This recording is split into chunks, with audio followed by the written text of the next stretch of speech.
first, you're going to have a lot of opinions on whatever it is that you do. But once you have enough history and people look at your reputation. To anybody creating a brand is just making sure that everything you have looks similar, because if you bring two pieces of marketing assets together and they are conflicting, there may be some questions there. So I think that's something important to consider when building your brand. What makes people different is their story. Like, nobody has your story. You're too busy working in your business, not on your business. And I think if you have the growth mindset, you want to grow. So welcome back to the Clout Podcast, where we help real estate professionals and entrepreneurs level up their content, branding, and business strategies. How are we feeling today, guys?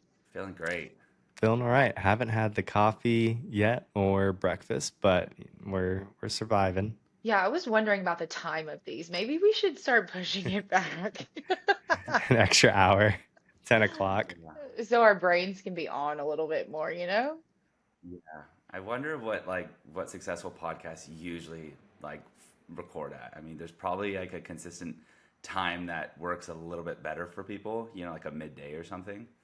A midday, but then it kind of, because it does kind of take stuff out of you. I don't think people realize, like, sometimes it does take, like, after we finish these calls, I have to go for a walk or something because I'm like, okay, let me get my brain back to. Also, too, like going into the podcast today, there's just a lot of external noise going on with different deals that we're working.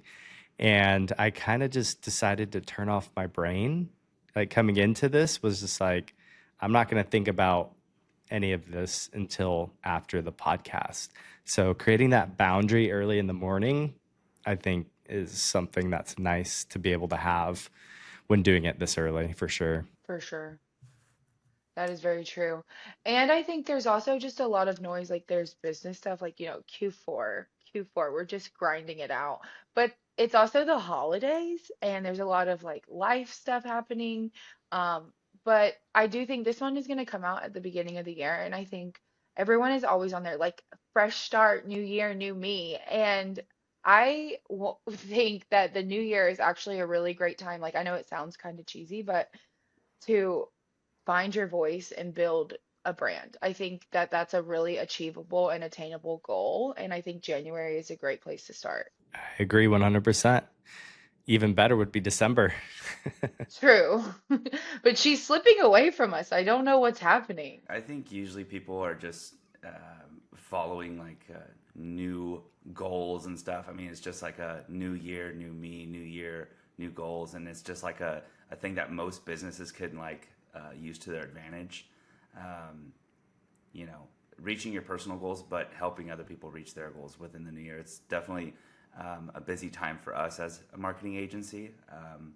Just January, February, ramping up into the new year. But yeah, our business, we've learned, has been very seasonal. We've learned that usually between like mid-November to mid-January, things just really slow down. I think that just because the holidays, a lot of people aren't moving, so our business is very dependent on people moving. So we've learned that, and it's fine. It's funny because you're like, hey, Q4, grind it out. But most of our stuff is like preparing for that, coming February. So it's like we're planting the seed just continuously during this time and thinking like, okay, what big moves are we going to make next year? Because we have so much time to work on them during this time off. Yeah. And what's interesting though is there are market signals that should prompt somebody to be getting into branding right now, specifically in this time, because if you were to look at just how the market's changing already, as far as the stock market or just like interest rates coming down, there's a lot of indicators that should prompt somebody to get their branding on point going into January, because it's going to be busy. It's going to be competitive. There's going to be a lot of houses coming to market. A lot of people are sitting on the sidelines right now looking to get a deal or make a deal. So I think it's important to get ahead of that by starting branding now, for sure.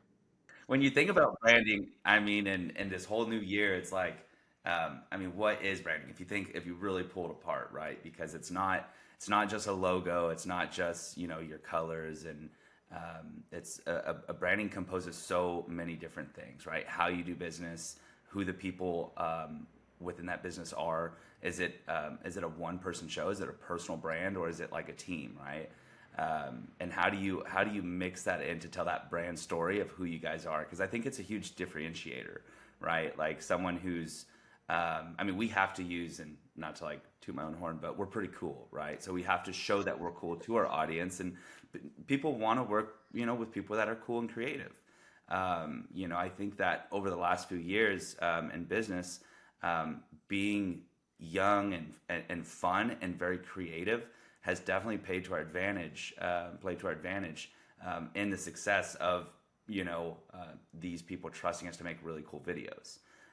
Whereas in the past, I would say real estate photography there was a lot of older people in the business doing it very traditionally, right? Using a lot of different lights, using like very like what's the right word, like conventional or traditional music within like the videos that they would record at homes and stuff. And we came in with a little bit more like edgy approach, and I think that came like across our whole brand, like by the way like we dressed to our photo shoots, to the way we communicated with clients, being a little bit more cool, the types of words and stuff we use, the way we text clients, right? Some businesses like prefer to do email and stuff like that, but I think that part of our brand is how we communicate with our clients directly, not just like to the people that are outside that we don't work with. So it's cool. Branding has always been a cool thing.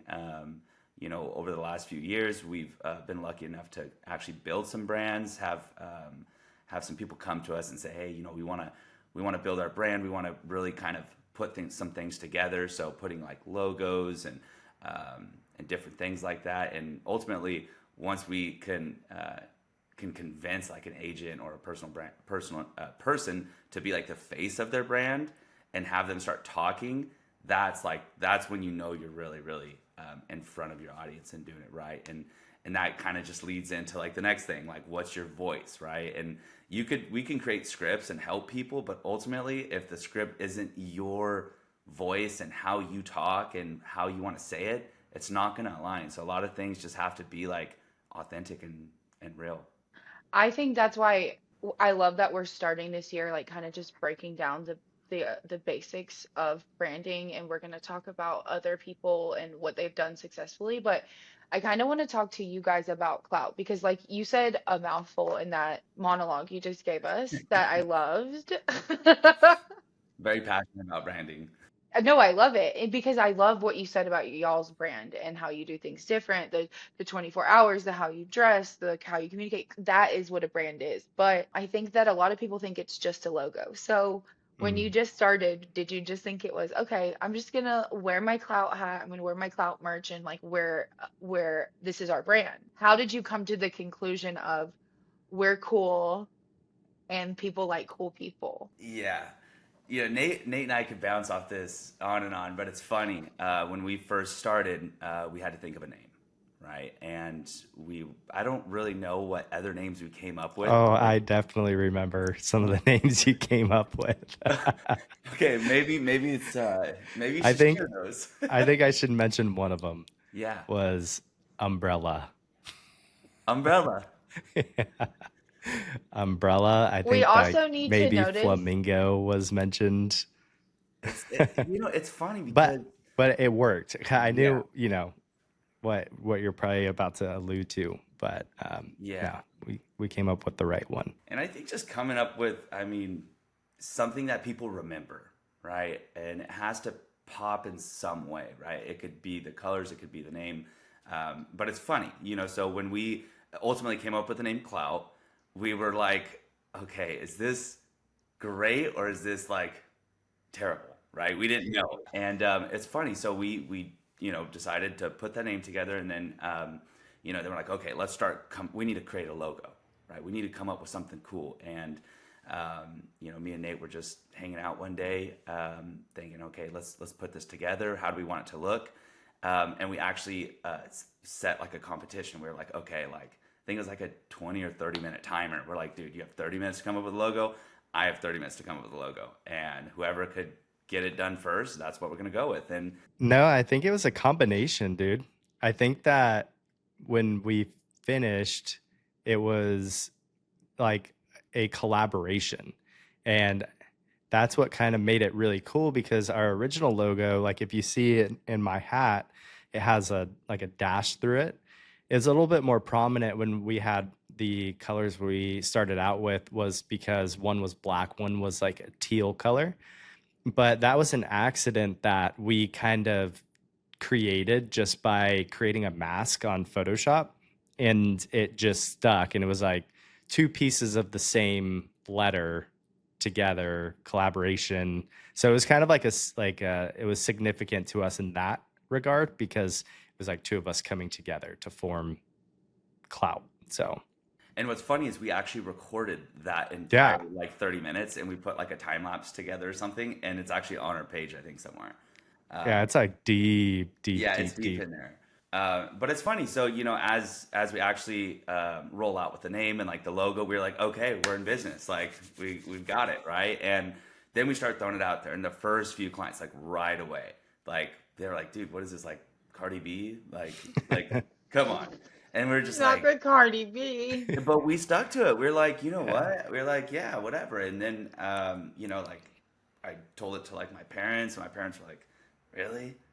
Really? And I think over time, it really played into our favor, and it became very memorable, right? People are thinking like, oh wow, and at first you're gonna have a lot of opinions on whatever it is that you do, but once you have enough history and people, look at your reputation, it's usually a good thing. So, I mean, we're still here today. Our logo has changed a lot since. Not a lot, but I mean, we've definitely ditched some colors and we have simplified it, but we like to be consistent across like all of our marketing. So if we're doing print marketing, if we're doing presentations to brokerages, usually they're pretty much all on brand. Yeah, something too that, just to kind of to build off of that, one of the main things that we did going into, and this would be advice for anybody creating a brand, is when you have your logo, you have the different fonts, you kind of have a look and feel for how you want to present yourself or your brand. It could come across in a lot of different ways. And one way you could really bring it all together is by having other marketing assets. So, for example, we have a listing presentation that Blake will use when he's talking to different clients or brokerages or whatever it is. And the type of layout that you see on the presentation looks very similar to the way that we present ourselves on our website. Same colors, same shapes, same just look and feel of whatever it is, the features that we're talking about in the presentation, you could find also on our website. It's not just like screenshots of the website by any means, but it has that same cohesive look and feel. And that would probably be my best advice to anybody creating a brand, is just making sure that everything you have looks similar, because if you bring two pieces of marketing assets together and they are conflicting, there may be some questions there. So I Yeah. think that's something important to consider when building your brand. Yeah, I could give an example on that. Like, imagine if you were to like walk into a bank, and all banks have like different brochures and different things for their different like loan products and stuff. And you walk in, and there's just like a white 8.5 by 11 paper that says like loan doc, loan application, right? You're probably not gonna apply for that loan, right? But if it's all like cohesive and you see everything like organized really well, and all of like the branding's there, you expect that for like a brand. So I think it's a great opportunity for real estate agents to have like buyer's guides and seller's guides and open house like sign-in sheets, or whatever it is. That way, when someone like actually interacts with their brand via some medium, whether it's print or something like that, they're like, whoa, like they've got their stuff together. Mm-hmm. This looks organized. They know what they're doing. So there's branding opportunities in every business's day to day. Yeah. I really like too what you said about how the logo is just the things are like the first thing that people see. but it's more so like how do you make them feel? How do you like the restaurant example is so good. Like you could go to a place that has like kind of average food, but the vibe is good. You had a great experience from the beginning, and like, oh, of course, it was an aesthetically pleasing like logo or something. So I think it's just very important to, and I think it's also going off basically what both of you guys said, how it evolved over time, and you learn your story evolves, your content can shift, and you can try different types of content. But I think the first step is just like, who do you want to talk to and what do you want them to, how do you want them to feel? And then working backwards. Hmm. Yeah, because I mean, it's very easy to create a brand. I could create a brand in my sleep, the way that it looks and feels and conveys. But if there's nobody to really follow up and provide that experience, like how you're mentioning with the restaurant, it's going to be very difficult to keep a brand feeling good, or people like really being able to exceed people's expectations, because very easily people can have an experience with your brand, and if it's not a good one, then you're going to have to work double time, triple time to make it better, fix what you did wrong, and make sure you didn't do it again in the future, because very easily brands could just nosedive. That's why some people will decide to totally rebrand, change their name and whatnot. But yeah, it's definitely even a location, like restaurants that tend to do bad will come into a location that previously the restaurant didn't succeed. People just know that location is a bad spot for restaurants and just won't go, even if the food's great, just because there's a stigma to it. So you don't want that. There was like that just made me think of it. I grew up in a small town and there was this one place that I swear had like seven different businesses throughout my like childhood, and they were all restaurants and none of them were good. I'm like, can we put something different there? Hmm. I don't think it's working. And when you think about a personal brand or like a actual team brand, a brand that represent like a bigger entity rather than just like a individual, it shows how a brand evolves and needs to evolve to include its people, right? And I mean, you look at, I mean, any brand. I mean, you could look at Nike in its early days and how it became to what it is, today. And I think brands that do really well simplify what their brand is and what it's known for, right? I think that it's very easy for someone to include too much in their story or too much in their brand and try and hit all of these boxes. But I think a simple brand that lives up to its goals, its morals, its values, and withholds that, that's really when you're winning, you know. And it's been interesting because me and Nate are, I would say, very similar in the way we want to brand Clout. And once we started growing, now we have a handful of photographers that work with us. We have a few other people in house and stuff. You as well, like Montana, working with us. How does our brand speak the story that is inclusive to its people, inclusive to you, inclusive to Blake, inclusive to our photographers, right? And it's important within even just like the hiring and vetting process, right? Making sure that the people are a fit for your company, right? And that kind of goes deeper into like the culture and different things. But it's funny because like you have a business plan and then you have like your brand, right? A brand has all of these elements, but the brand doesn't necessarily do anything to make money or transact. It's like all of the background stuff. So it's very important to do these things, but then there's the other tactics that are like behind it, right? So like what's your actual like services, right? You have a funny look on your face. What do you think? Because are we about to get in a debate? Because I feel like it does.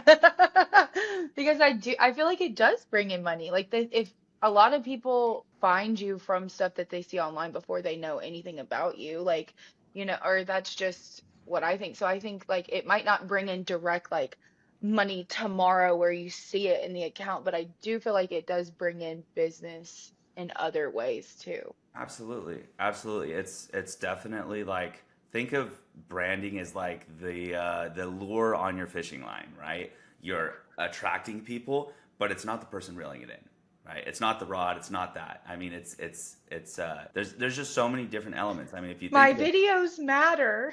Just kidding. no, they do, but it's so important. But I mean, like, I I don't really mean like the aspect of branding and putting things out there and like video creation and what that is, but like on paper, like what the brand is. So like in the back end, we have, you know, what our brand is known for, our logo, our, you know, our style guide, you know, how we put all these things together, you know, our like the different values and different things that a brand is supposed to represent. It's like, okay, this is our brand. Now, how do we make decisions and everything else that we do in our business that withhold this brand, right?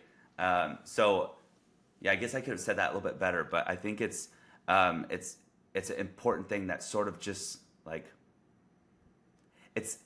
So when you think of a personal brand, you think of who you are, right? You think of your morals and how you act, how you make people feel just as a person, not even doing business, right? And how you go into business is like how you would be your own person, right? And I think That just goes to show how like complex brands are because we were just talking about it and we just got like we were talking about two different things, but we thought we were talking about the same thing. Well, let me bring something else to the table because I think that you guys are both right in a sense, right? And I'm pretty torn. But there's something that is called a halo effect. And it's something that Apple does really well. Any Apple consumer is going to know exactly what I'm talking about. They don't know what the halo effect is. And it's the urge to buy anything Apple produces. And that's me.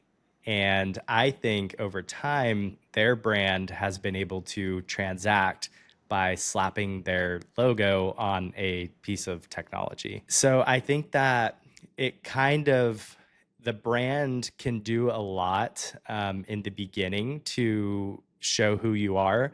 But I think the halo effect, you know, overall or over the long haul is going to really make people feel comfortable in their purchases or their expectations. So I think that there are definitely some times where the brand, if, you know, even if it's ugly fashion, sometimes like it will sell because it's, you know, Gucci. You know, I don't know. So I'm a little torn on that topic. We'll just have to ask the chat. Like, let us know, chat. Let us know. We're gonna have to get this The halo settled. effect is real too, because like having these headphones that are not Apple like pains me. Uh, I think that a lot of what we're talking about now is personal branding. We talk about brand, you think about any brand, a story, they tell a story. We did that video about Red Bull. You were mentioning Nike earlier, restaurants, they all tell a story. And I think sometimes, I want to talk to the real estate agents that we're speaking to right now because I think sometimes they're like, okay, well, you're telling me to have a personal brand, but there's like 5 million other real estate agents in my area. What makes me different? How do I stand out? And I think me personally, just kind of being new to all this real estate stuff, I think what makes people different is their story. Like nobody has your story. And so can we talk about, you guys have been telling your story more on this podcast, more throughout, but like it all unravels in its own way. So can we talk about how important storytelling is and how to make that be how you stand out and what you want to be known for? Totally. We had a client, we sometimes do business with them, but we have a client, I'll just say currently, and they have this team that is unstoppable in this area. They are able to take homes, like even older homes, make them modern, and just make them the most beautiful pieces of art that are on the market here in the San Francisco Bay Area. And they've been doing business a very particular way, very different from a lot of agents here in the San Francisco area. The reason why I say that is because in San Francisco, a lot of people do things traditionally compared to a market like Los Angeles. There's going to be your TV shows that are showing realtors and their lives and what they do on a day-to-day basis. But in this area, there's a stigma to taking the spotlight for some weird reason. So a lot of realtors are reluctant to even showing their face on camera. It's gotten a little bit better, but showing their face on camera because they feel like they're just trying to be somebody that they're not. When in reality, if this team was to tell their story or have people recording the behind the scenes of the work that they do, I kid you not, that they could easily create some sort of TV show or YouTube channel that's raking in tons of money on ads because it's a dynamite team that is doing a lot of cool stuff and doing it very, very well. It's an experience when you work with them. And I think that there's more people out there that we probably haven't worked with that also have that same ability. And I think that you just have to really dissect how you do business. It's not for everyone. I wouldn't say the majority of agents have that type of way of doing business because they are the top in this area. But I think that there are people that fall a little bit in between that could also tell their story just as well. And, there's people who don't, that may not be doing the most business, but created a YouTube channel, Instagram channel, and created a ton of business just from doing that. So I think that being authentic as possible, showing what you do on a day-to-day basis is probably going to be the recipe for growing your business as a realtor, your personal brand for sure. Yeah, I think you're right on. I think you're right on, and I think that there's a lot of businesses that are doing great, that have been doing great, that have been around for a while. There's going to be some new people coming up, and they're going to be really good at marketing themselves, and they're going to have more exposure, and they're going to have they're going to gain market share. And if you don't adapt, you die out, right? And I think it's very important for brands to get on this now. I mean, it's like pulling teeth. We work with a lot of different agents, and a lot of people are so scared to do it. I think that in time, just with better tools and more accessibility to being able to market their brands and get in front of their audience and tell that story, they're gonna win. It's for anybody, and I know a bunch of people that are just kind of missing out on it or scared and thinking, how am I gonna be portrayed? I think the easiest way to build your personal brand, if you're trying to think of how to do it, is just start recording you doing your day-to-day things, your normal things. Don't overthink it. Just be who you are. And in time, the content you create will be better. The messaging will get better. Your first piece of content's not going to be your best, and don't overthink it. Like, you just have to use, your own voice and what you would normally say. I think that's where people get stuck. They overthink it. Analysis paralysis, where they're trying to be someone they're not, and that's a difficult thing. It's pretty interesting, and I think that each brand has like a unique selling point, something that they can actually tell the world about that sets them apart, and you have to do that. Like, if you're a real estate agent that offers staging or a concierge program to improve a house before bringing it to market, I mean, you have a totally cool thing you could be marketing, rather than the person who's new in real estate and doesn't have those establishments, doesn't have those connections. So you need to tell people that you can do it for them, right? And most of the world doesn't know you can do that. So how do you do it? You have to show them that you're doing it currently. And it would suck if you were an agent that has been in the business for 20 years and you have a well-known business, and let's say you're a little bit older, like let's say you're in your 50s or 60s, and this newcomer comes around, and he's 19 or she's 19, 20, 21, and just blowing up on social media, right? And they're just doing those most simple little things, and they're taking the clients that you definitely could serve better, but they're top of mind, right? So it goes to show, you're like, oh my goodness, like what? Like, how is this person doing it? And they might not just blow up right away, but give that person 2-3 years in the business, they're going to have just as much business as that person that's been in the business for 20 years. So Yeah, you know what's funny? Something that just blows my mind still, but it could also just be the fact that we're conditioned this way is people. I know TikTok is controversial right now, but in the beginning, TikTok was a platform where the younger generation lived and posted. But now I would say that the demographic has grown pretty wide on on TikTok. And it just blows my mind that so many clients will be like, I don't want to post on TikTok, some for different reasons, but specifically when they say because of the audience demographic is only kids. And it blows my mind because these platforms and their algorithms are so great that they're going to be serving content to the people that need to see it, right? If they're not doing that, people aren't going to be on the platform anymore.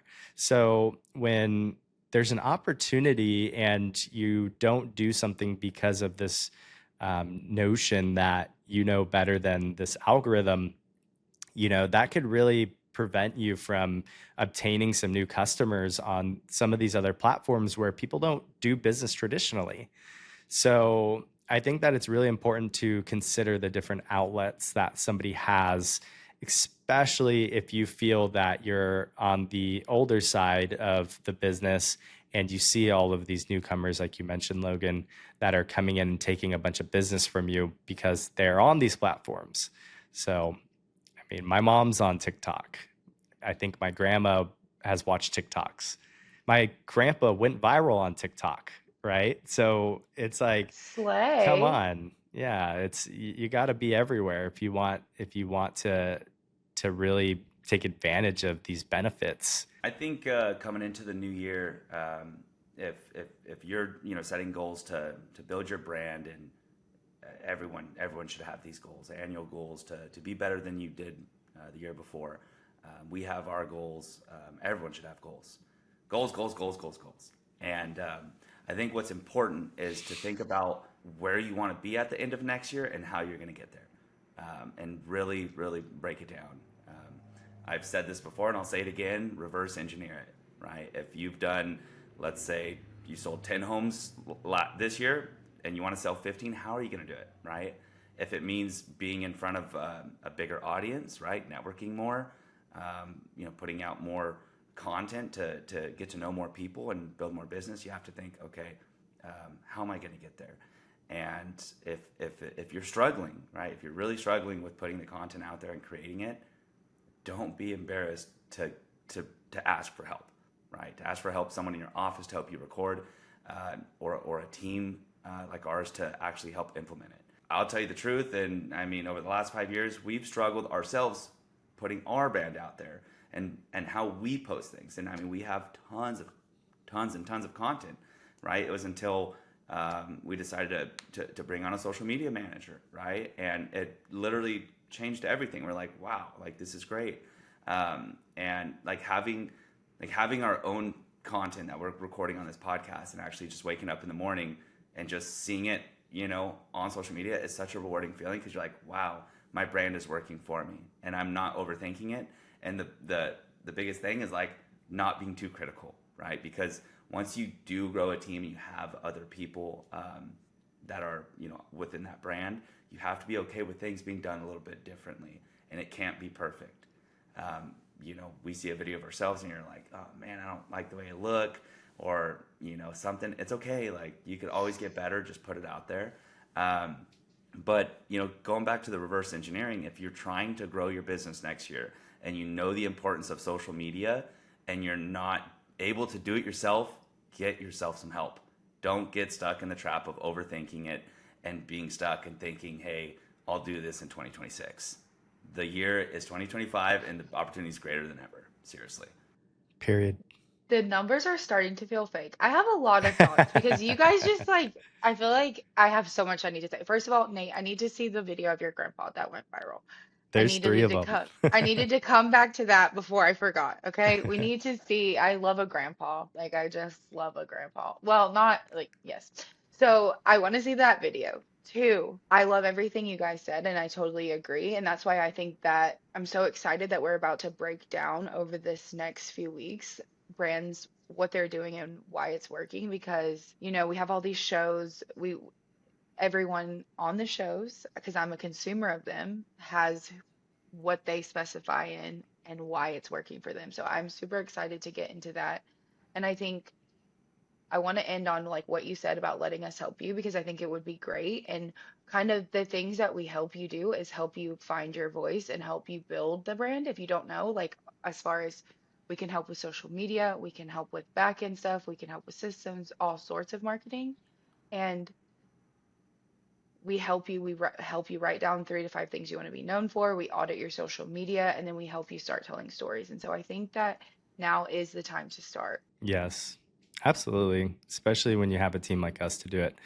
And this is a shameless plug because this is our podcast, but it really does make a difference because, like Logan, you were mentioning, is like being able to just see that content getting posted, or Montana doing a great job at really identifying what types of key points we need to be hitting on our podcasts or, our pieces of content. Like, it really is transformative because, I mean, we're in the business of doing this and we're doing it on ourselves currently. It's why we started a month ago doing this podcast, was because we are literally telling people, get ready, do branding. This is what we're doing it. We're doing it with you.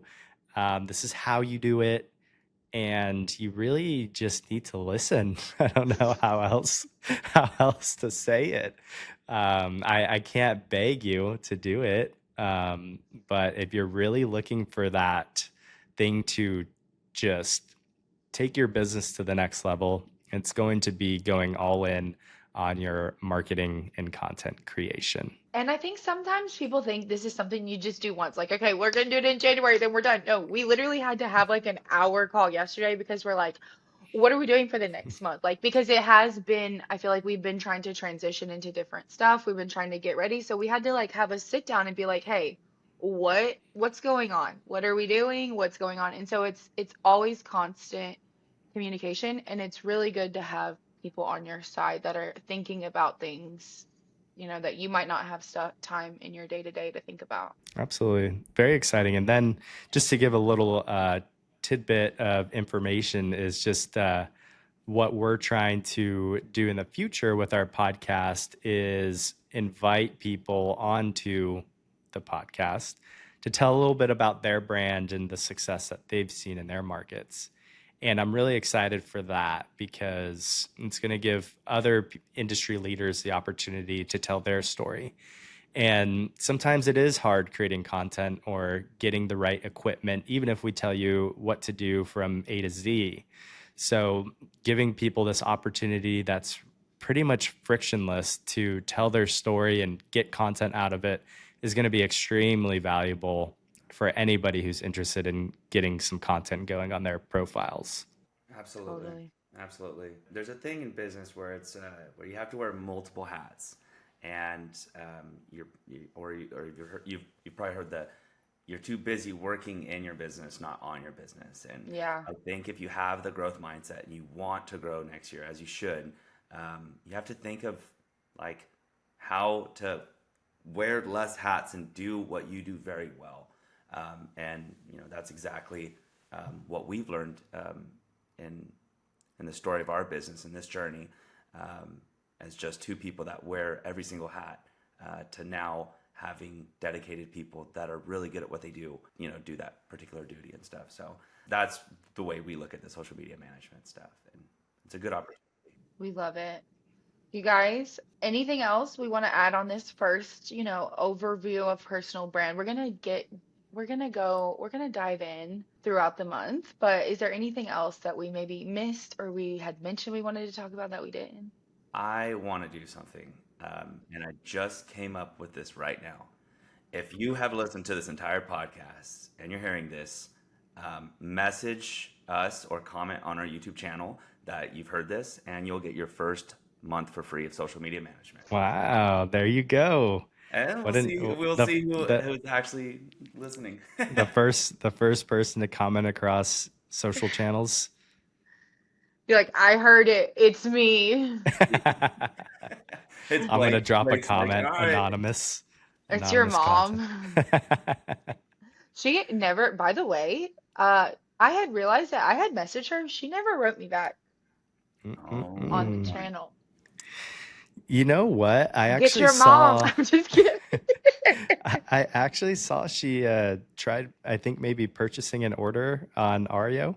yeah, So I don't know if that was ever scheduled, yeah, but I it got looked like that. she, Yeah, I talked to her on the phone with that. It's just, mom's the biggest supporter, and we make sure her brand stands out and stuff. So, mom, if you're watching this and you get to the end, you get a whole year for free. Oh, We'll see if she actually watches the full thing. She's not a YouTube girl. She's like, actually, she's a YouTube girl, but she's more of like where to travel in Mexico and watches it on the TV with my dad and stuff. So, well, now we have audio, so I need to go back and re-upload some of these past, and now we're on audio. We're a legitimate podcast. Like, yeah, it's w- growing. I hope this is a testament to people that are maybe considering getting started doing something because it started out with a couple miscellaneous mics, not having lights, or now I have this new mic. it Montana's sounds gonna sounds have. great. it sounds Does so it sound good. good? Nice. Yeah. Yeah. I'm just traveling this week, guys. I'm not a poor. No, you have a great backdrop. I saw that Ablo uh, book back there. There you go. I'm in my nephew's room. It feels like a frat house down here. That's cool. Yeah. It's very clout. Yeah, We know a thing or we're But two cool. about fraternity. yeah. Wait, did you know that, Montana, that me and Nate were he was my big bro in the fraternity. You guys give frat boy energy. Really? Oh, a good frat. Yeah, not the kind that would do anything debaucherous, but y'all were brothers? Yeah, Yeah. he was my Theta big bro. Okay, Chi. Yeah, th- Theta Chi till I die. do you That's have like a right. hand signal? I really liked the KDs. Do y'all Yes, have We ma'am. hand have a signals as helping boys? hands. Helping hands. That was like a makeshift one. I don't know. That was like Yeah. from one of the neighboring ones, but we have like secret handshakes and stuff, secret code words. Okay, just so this is just tea time. If anyone makes it this far, we'll close in a second. Y'all are best friends and y'all are fraternity brothers. In business, have you guys ever fought? Yeah.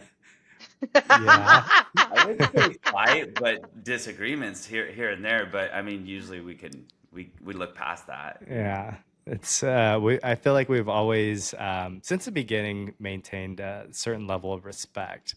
I think there was probably only one really bad feud, and that was because the market was bad, business was slowing. It was just a very, very intense time that we were luckily able to just like stick through and Oh yeah, get it all figured out yeah, because things just completely skyrocketed after that. So, I mean, yeah, it's healthy to have differing opinions and stuff. I think ultimately, though, we see very in line, or we're very aligned in the way that we think about business or what we want to do personally. So that's, I think, how we started, really, actually. So you have boundary. Like you guys can keep the business stuff and the friend stuff separate. Yeah, in a I mean, it's way, kind of together. Yeah, Yeah, it's it's it's in a like together. it's way, like having fun, like making money and yeah, helping Yeah. people. It's like it's a hobby. Making money is my favorite hobby. And comes with being able to help people and give back, and it's like it's a good thing to do with people and friends. So I think it's kind of like one of those things that it's just fun to do. yeah. We're very lucky to have that like personality trait of wanting and enjoying business. So, because I do have people on my team that whenever I first call them, I'll just be like, "Hey, what's up? What's going on? This, that." Like, it's not. It wouldn't surprise me if me and Nate got on the phone and just like started talking business because we enjoy it. But yeah, I mean, we have fun outside of business too, and we like to win and do other things, and we talk about our personal things and stuff like that. But doing business with your friends at first is kind of scary, right? Because you're like, is this going to ruin the relationship? And how is this going to work? Are they going to be accountable? And luckily, all the people that have become, part of our Clout team has been very accountable, very fun to work with, and loyal and stuff like that. And I think, there's times that there will be disagreement, and that's okay. And knowing that the friendship is there and upfront, and like the most important thing, we really use that to keep winning. And like Nate said, there was a time where it did get tough, right? And I think that it wasn't tough as in our relationship, it was just business, right? And that's why most businesses fail, right? It's because maybe it could just be an economic downturn, or just something that hits them from the side and they're not ready for it, right? It could be a traditional business that does things very good, and this new business comes in and just takes over. So I think knowing how to grow together and change, and just stay aligned is so important. So important. And I don't know if I were to start Clout by myself, I would still be here. I don't know the same for Nate, because there's just times where just having a business partner and someone there to like support the decisions, and to do things, and help you feel like really good. It's important, because sometimes it gets lonely running a business alone, right? Yeah. Yeah. It's not really fun. I mean, you can have your supporters, but it's like when you have that third conscience that you can just bring together, like how we went to the lake for our retreat in the beginning. Was it the beginning of this year, right? No, it was sort of like summertime, or like Summertime? May. Summertime, yeah. Yeah. So it's like we went there with the full intentions of having fun, also shooting the home for one of our clients that let us stay there, and ended up walking away with how to completely automate our business. And my wife played a huge part in that, of being able to help bring on some team members. But ultimately, with the ideas we walked away with, because of being able to get out of the field, was creating a new app, which we really haven't talked too much about on here yet. But we're in the middle of developing an app. The front end is completed, and we're going to be starting the back end. And it's going to be something that is for this industry, kind of pretty close. But it's going to be something that we probably wouldn't have been able to really create without each other, let alone creating savings in our business account to try and invest in stuff. So it's like, you could try and do it yourself, and you could, maybe make more, maybe for the short term. But to, like, I think really build a foundation ultimately is going to come from a team. So I think it's completely necessary to have a good team surrounding you. And, it just makes it even better that we're friends, and we just keep adding more and more friends and close people. So I think that definitely one of the main things that has helped us grow Clout, for sure. I love that. I'm sure it wasn't easy either, like when y'all lived together, but I do think it is very special to have a business and a friendship. Because I've done both now. Like now I've had it with someone, and now I've done it like now this year I went like by myself, and it is really weird dynamic, because it does kind of sometimes there's those times. So, but I will speak to, because we've talked about brand, we've talked about you guys mentioned culture. I do think you guys have built something strong together, because like when you can kind of tell from the first couple of calls, I was coming out of a really weird work situation, and when I met you guys, like you could just tell the good vibes from the few calls. And so I think that's like a testament to what you guys have built from someone that's like a stranger Cool. danger. Thank you for that. I appreciate that. Yeah, thank you. Yes. Yeah, you fit right in Montana. Yeah. Even my mom was like, that Montana, I've seen her in the videos. She seems really nice. And yeah, she's great. She does a lot of great work for us, so yeah, it's pretty funny. Just, I think that all of us too, I feel like everything is aligned, and God willing, we can just continue to keep building with special people. So Absolutely. 100%. So we're so excited and thankful for you guys being here. This has been a great conversation about finding your voice and building your brand. Branding is so much more than just logos and nice photos. It is about connecting with people in a way that's authentic. Next week, we are going to start a new series, which we're really excited about, breaking down real world examples of branding done right. We're going to start with, our guy, like the guy. the king of New York. Oh, okay, chill. That's Pete Davidson. Right. Pete Davidson, get out of here with that. Ryan Serhant, and we'll look at what he's done, how he built his empire, and what we can all learn from it. So, if you enjoyed today's episode, don't forget to subscribe. And now, since we're on audio platforms, leave us a rating and a review. They really do help. Yes. And thank you guys for joining us. Bye.